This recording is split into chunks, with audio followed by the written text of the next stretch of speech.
This right here is what you're gonna wanna make when you want something crunchy, herby, and low effort, but high reward. We got these crispy yet fluffy smashed potatoes on top of a creamy hummus-like base and topped with a homemade chimichurri. You'll be layering by the spoonfuls. The whole feel of this recipe has me excited. Let's get into it. Let's start with what you're gonna need. Baby potatoes, fresh parsley and cilantro, garlic, olive oil, red wine vinegar, lime, lemon, chickpeas, vegan mayo, Dijon mustard, and of course, our seasonings. First, let's get together these veggies and herbs. We're keeping it simple today, starting out by mincing 2 garlic cloves. If you're a subscriber here, you know I'm a fan of garlic. So if you want more, go ahead and add it. Keep in mind, this is fresh garlic, so it does add a bit of a punch. From here, I realized rather than putting ingredients into small separate bowls, let's just add them all together in our final mixing bowl. Let's bring in our parsley. We want about a cup, and we're chopping these down to the size that we like.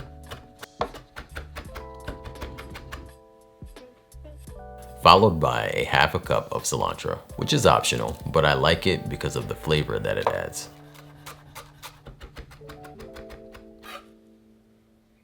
Let's slice through our lime and our lemon. This one, we're gonna squeeze right into the bowl.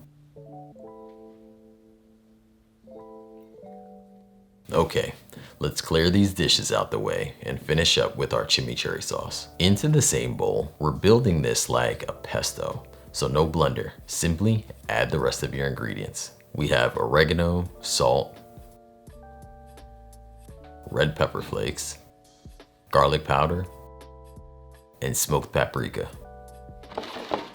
Next, add in your olive oil. And then we're gonna switch up the angles here to give you a better idea of the texture we're aiming for, while we add in our last ingredient, which is the red wine vinegar. You could also use white wine. White wine vinegar, that is, not just regular white wine. Okay, so we're mixing this by hand because we wanna preserve that rustic texture. As I mentioned before, we're looking for something closer to like a chunky pesto.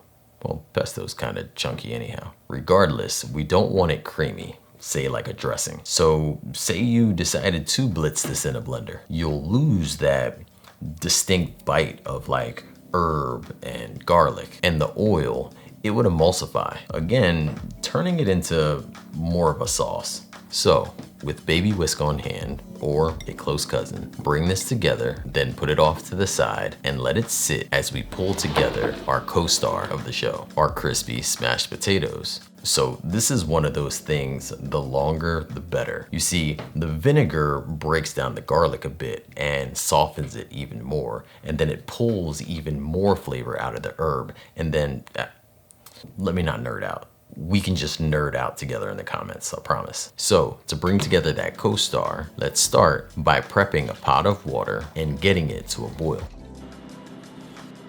Salt it, drop in your potatoes, or you can do it backwards. Doesn't really matter because that's what I did. What does matter is the cook time. It's gonna be about 13 to 15 minutes is the sweet spot. And then we're gonna drain it and let it air dry. For the potatoes, to make sure they're done though, you want them to be fork tender, not mushy, just soft enough to pierce. This way we could smash them without them falling apart. And that air dried step I mentioned, super important. When you let the steam escape, you're drying out the surface, which is absolute key for getting them golden and crispy in the oven instead of steamed and softened basically. I was displaying it right here. Hopefully you were watching. With these ready to go, transfer to a baking sheet, no parchment paper. Smash each one flat with a glass cup, a mug, or whatever you have on hand. Drizzle with olive oil, making sure it gets underneath. I'm in good shape because this baking tray I have has this diamond pattern, and this allows air, or in this case, oil to float underneath. This way, I don't have to, lift a finger or flip the potatoes in order to get both sides. But if you're using a flat pan, it would be a good idea to probably, pick it up a little and kind of shove some of that oil underneath it there. It's the contact of the potatoes against the hot tray that's gonna give you some more of that caramelization. which is basically just more flavor. To season the potatoes, we're going to need Italian seasoning, garlic powder, black pepper, and salt.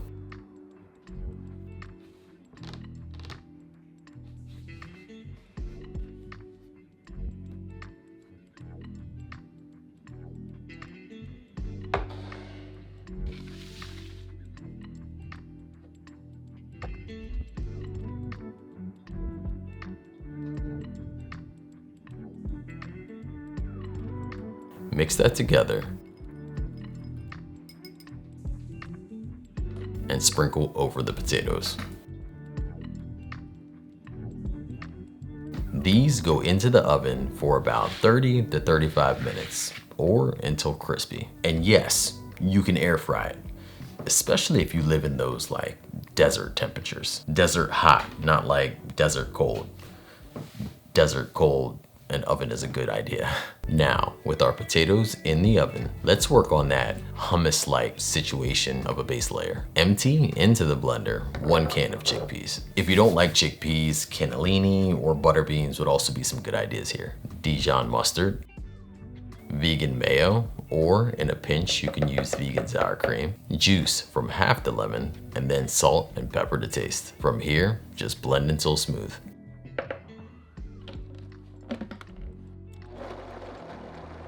So the mayo is gonna give us some extra flavor, but also gives us the creamy texture without needing olive oil. And the Dijon, it adds like a subtle tang that just makes the whole recipe just pop. From here, taste it. If it needs more brightness, I would add the rest of that lemon. If it needs more salt, don't be shy, add it in. You wanna season this thing punchy enough to stand up against the bold flavor of the chimichurri. All right, next is the best part, putting it all together.